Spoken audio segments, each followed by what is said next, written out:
You're listening to the All Systems Go podcast, the show that teaches you everything you need to know to put your business on autopilot.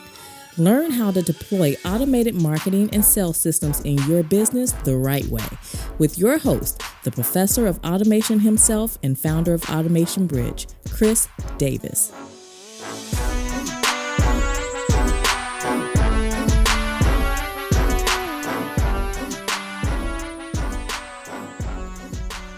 Welcome to the All Systems Go podcast. I'm your host, Chris L. Davis, the founder and chief automation officer at Automation Bridge, the place online for you to learn about small business marketing and sales automation, where we focus on turning digital marketing professionals into automation service providers. And if you would like to get more out of your existing profitable digital marketing efforts, I want you to go to automationbridge.com/ASP and determine the next steps on how you can start to leverage the power of automation to scale what's already working.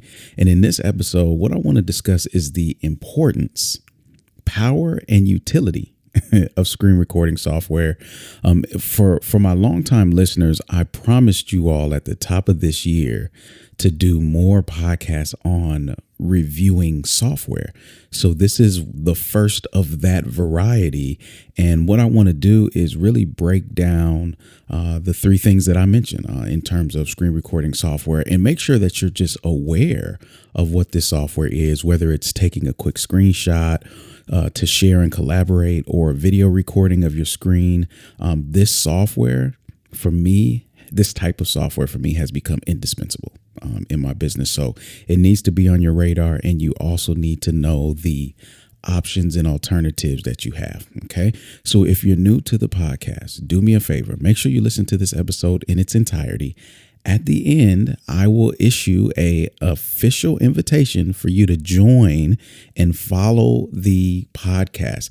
I'm working on the language here because Apple just had an update that subscriptions are now paid. So follow is the right terminology.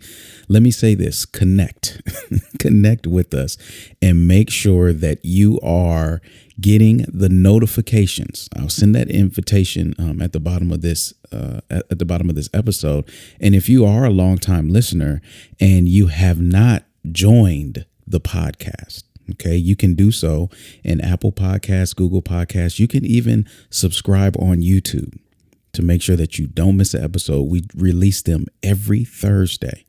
So make sure you've joined the family of All System Go podcast listeners. And while you're at it, your 5-star rating and review would be greatly appreciated. If for any reason you're having troubles figuring out where to leave a review, how to leave a review on your platform, we've got you covered. You can go to automationbridge.com/review, and we will take care of the posting. You can put your review there and we can get it to the appropriate platform for you. All right. So let me start off with this. Let me tell you what screen capturing software is and where my relationship began with it. Screen capturing software is pretty self-explanatory. It's software used to either take a picture or video of a window, a tab, or your entire desktop screen. Okay. And this, for me, I was exposed to it. I was aware of it before, and I was doing it for like courses or things of that nature. And this is, back when screen recording wasn't really big. And when I started working at Lead Pages, we were using a tool called Jing. I think it was by TechSmith. And what it was is you could grab a screenshot and it would produce a URL. And you could then, instead of like uploading a screenshot to an email or as an attachment or anything like that, you could just simply send the URL to someone and they could easily view it. You take it to the next level and you can annotate. start drawing circles and highlighting and blurring out certain things. And you have just entered into a new realm of collaboration. So by default, if you're running a Mac or a PC, you can capture your screen. I think on PC, it's called the snippet tool. On Mac, it's just a shortcut. I think it's Shift Command 3 or Shift Command 4. And you can take a picture of what's on your screen. But the next question is, how do you share that easily? How do you share that in a way that is collaborative? Well, that's where screen capturing software comes into play. And that's how it increases your productivity by enhancing the efficiency of your collaboration. All right. So I did write a marketing automation report on this. So for those of you who want to kind of follow along and maybe read is your primary means, and maybe you don't want to read the transcript, you just want to kind of go see, click around and view some links. We'll have the link to the marketing automation report, issue number 46, in the show notes. But when it comes down to it, there are two tools that I use. And there are a variety of options now. And I took the LinkedIn before I recorded this. I took the LinkedIn and I just asked, I said, hey, what are you all using? At the time, one of the solutions I was experiencing some frustration with. So I just wanted to go and see what was everybody else using. I got a handful of recommendations and I said, wow, this is gold. So let me go ahead and compile this into something that's easily accessible and consumable for my listeners. You know, I'm always thinking of you all. So let me start here. Again, I started with Jing. Jing is no longer available. I believe they've, sunsetted that software, but TechSmith has another software that does something very similar. And Jing would let you grab a screenshot, but annotating that screenshot was not common. You had to use a tool called, I think it was Sketch, and it was, I think later purchased by Evernote or something like that. But that software has been sunset as well. Well, what Sketch allowed you to do is to take that screenshot and add text, arrows, and, annotation to it. So once Sketch was out the way and you no longer have Jing, I was kind of left like, wow, what's the next solution? Now, to be fair, this kind of was convenient for me because I was transitioning away from lead pages and going into ActiveCampaign at the time. In that transitional period, it wasn't a huge need for me to collaborate. I had kind of, pretty much figured everything out, or I didn't have those needs. So I start at ActiveCampaign and they introduced me to another tool. Okay, so I'm going to talk about that tool in a minute. But I just kind of want to give you all a quick understanding of how I came into the light of and the need and the reliance on screen recording software. So I'm going to do this in the order of history, not in the order that I wrote about it in my marketing automation report or even the order of importance. Okay, so starting with Jing, which I believe is now Snagit. I do. I think it's Snagit. There's another tool that looks very similar to Snagit. It's called Screencast-O-Matic, but I believe Snagit was what TechSmith intended Jing to be. And what Snagit does is it allows you, it's pretty full-fledged. It allows you to take to capture your screen and annotate the images, but it also includes a video editor.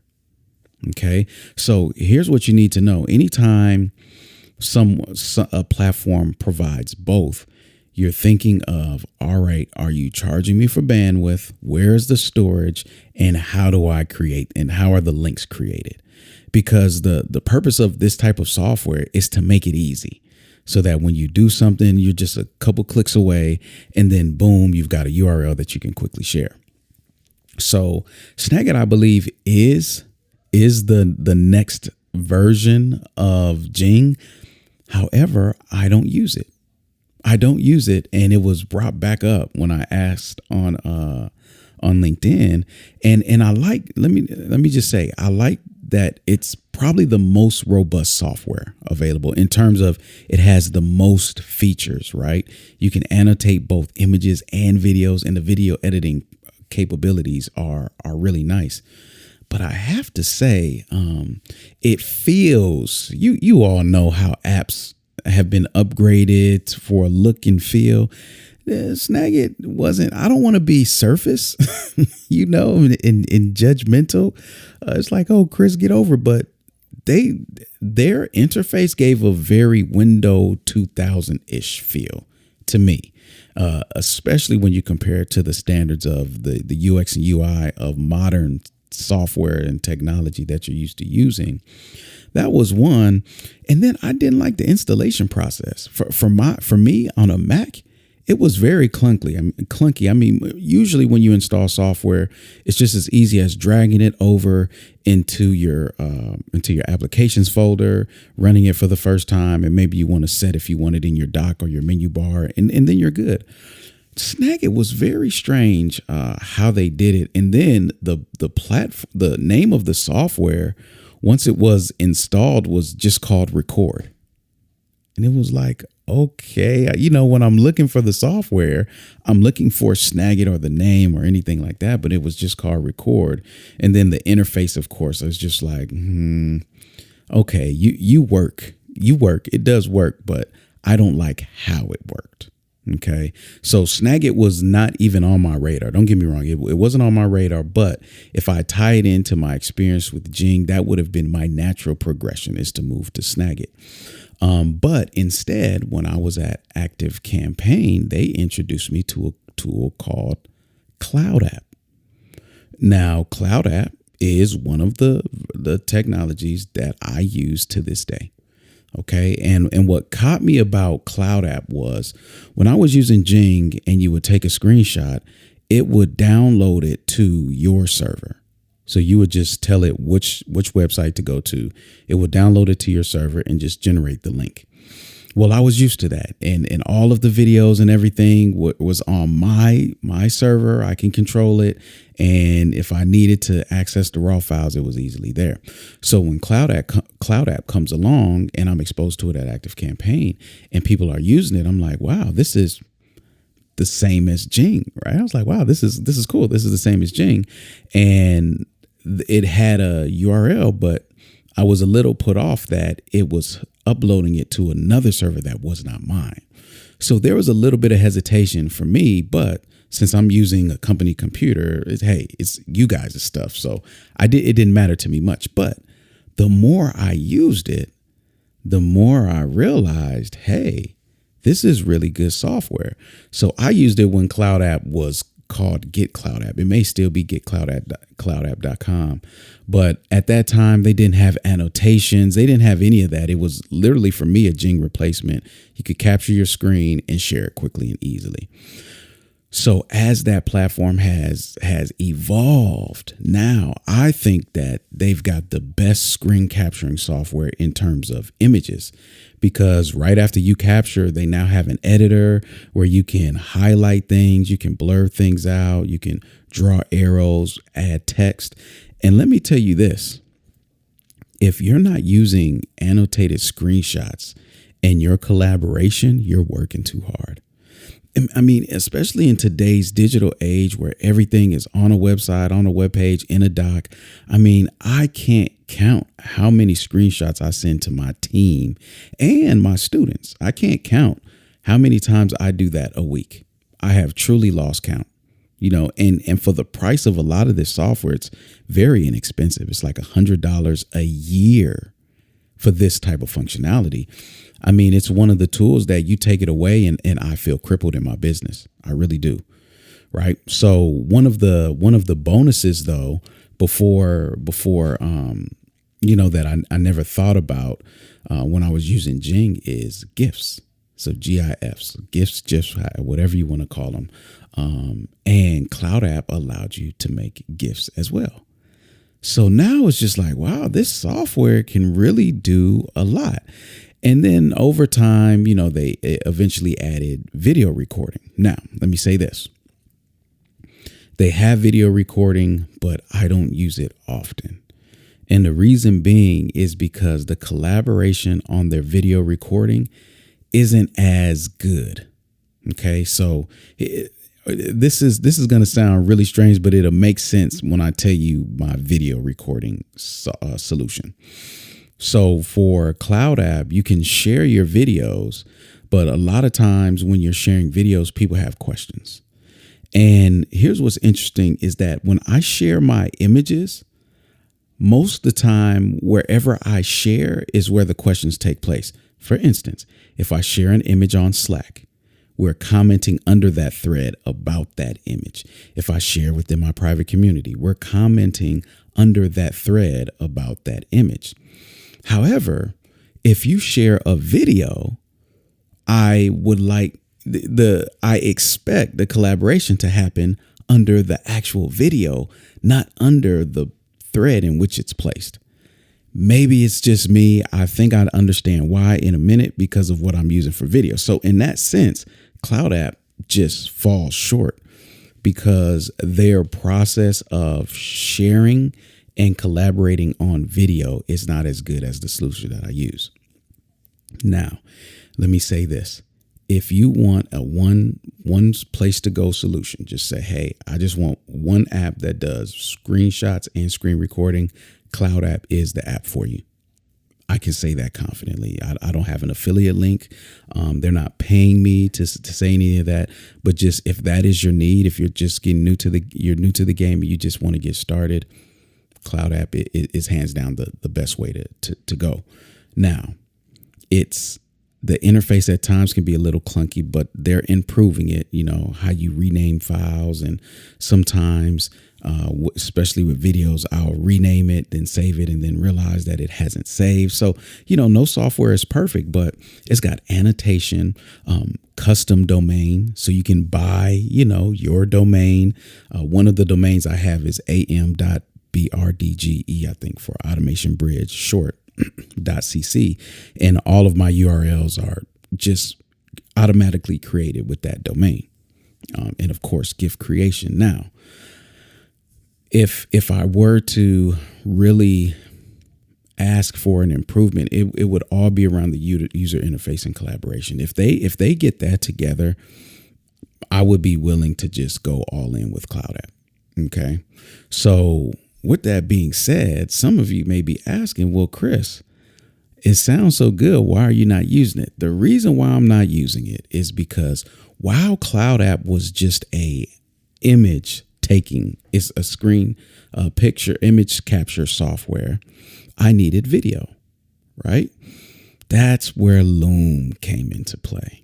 Okay, so I kind of went in reverse in this podcast, but that's where Loom came into play. Now, Loom was my first screen capturing software of the variety that would easily create a shareable link.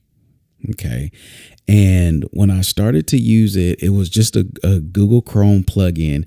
And since then, Loom has really grown. It has really grown. It's a standalone app now, and they've got all of these features, and you can embed Looms now. And some of you may have seen, just scrolling through your Facebook feed or maybe a feed on LinkedIn, someone recording a video using Loom and just posting it for their ad collateral or just valuable content on social media. But what I like about Loom is that with a click of a button, you can decide to say, hey, I want to record this tab, this area on my screen or my whole screen, and hit record. You're going, recording whatever's on your desktop. You hit stop. It immediately takes you to a page where you can easily rename the file and click a button that saves the link, and you could easily share it.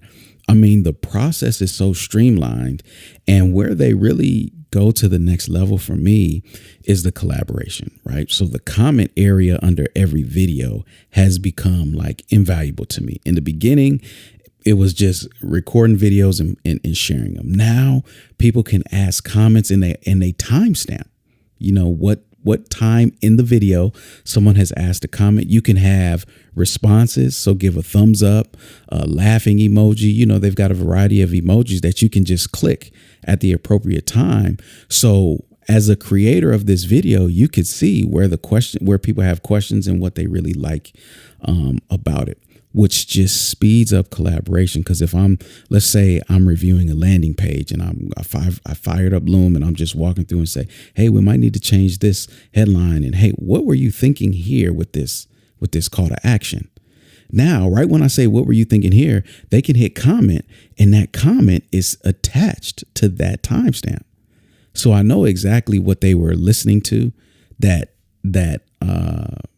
was responsible for that response. Right. So that type of experience has spoiled me. Hence why when I look at Cloud App for collaboration on video captured files, it's not even close. Not even close.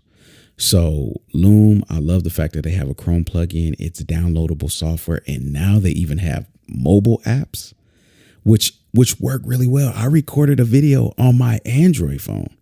Right. Like I pulled up an ad on my Android phone and just recorded and was like, hey, guys, I don't think this is displaying right. Look at how it's showing in my video feed, and was able to share it all from my phone. It's you could do it on the iPad as well. So, that along with the comments and shareability is top notch. The one thing I have to say, this type of software, I think any type of software that you have to get right the first time, any errors in that process are really magnified.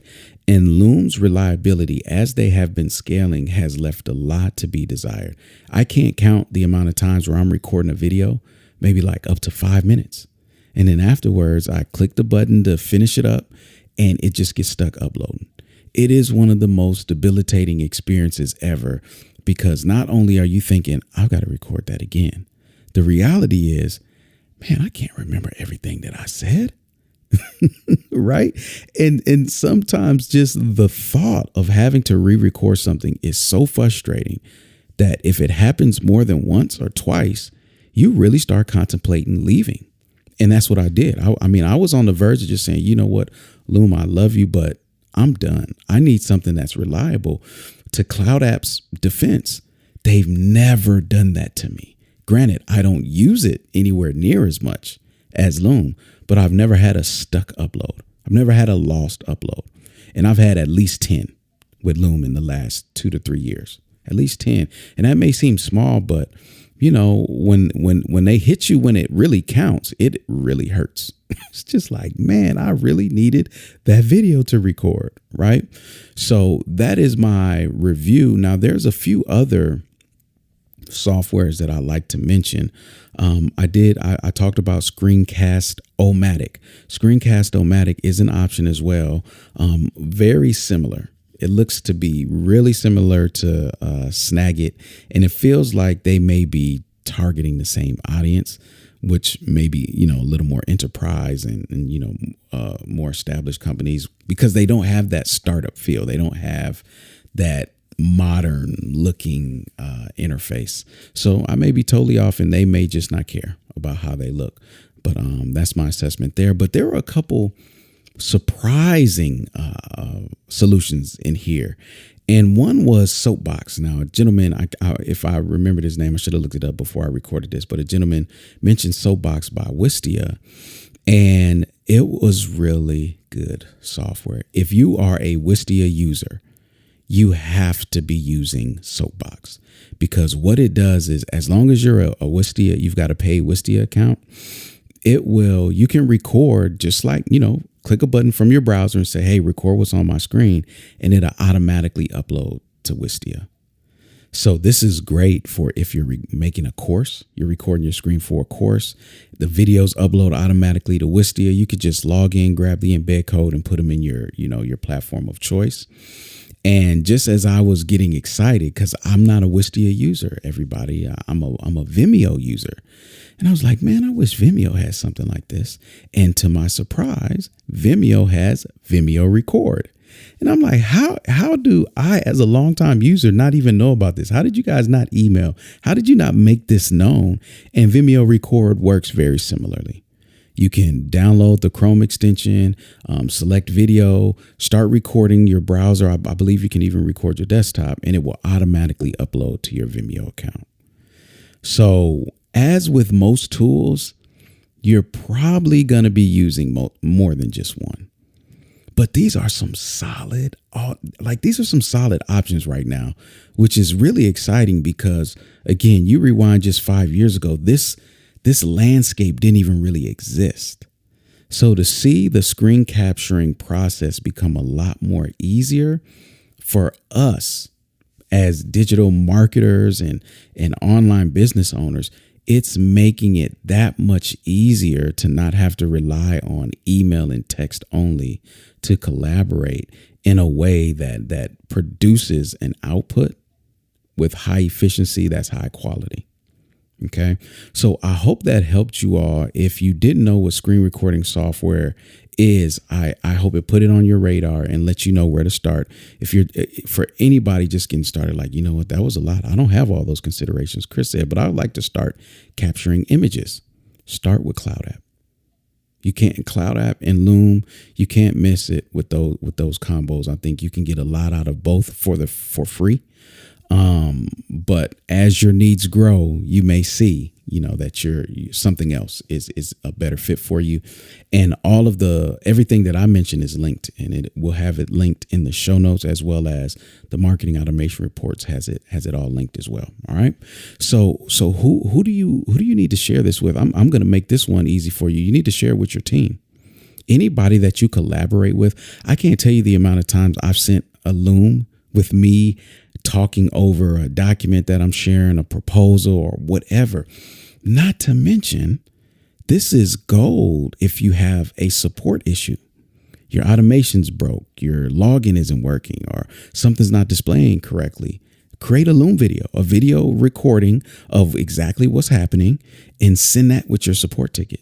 It will minimize the time in which you get a valuable response from the team itself. So the person you need to share this podcast with is the person you work with. Okay, because you need to be increasing your productivity through collaboration by way of screen recording software. Okay, so if you found any value in today's episode and you have not joined the All Systems Go podcast, this is my official invitation to both you and first-time listeners. Now is the time to join. So we're in Apple Podcasts, we're in Google Podcasts, we're on YouTube. Make sure you go join, click the button, whatever text is on the button now. I don't know if it's going to say subscribe or follow. I guess we'll all figure it out. But more importantly, leave that 5-star rating and review. Okay. Here at Automation Bridge, we're dedicated to training digital marketing professionals to become automation service providers. And that just means we specialize in scaling your profitable marketing efforts.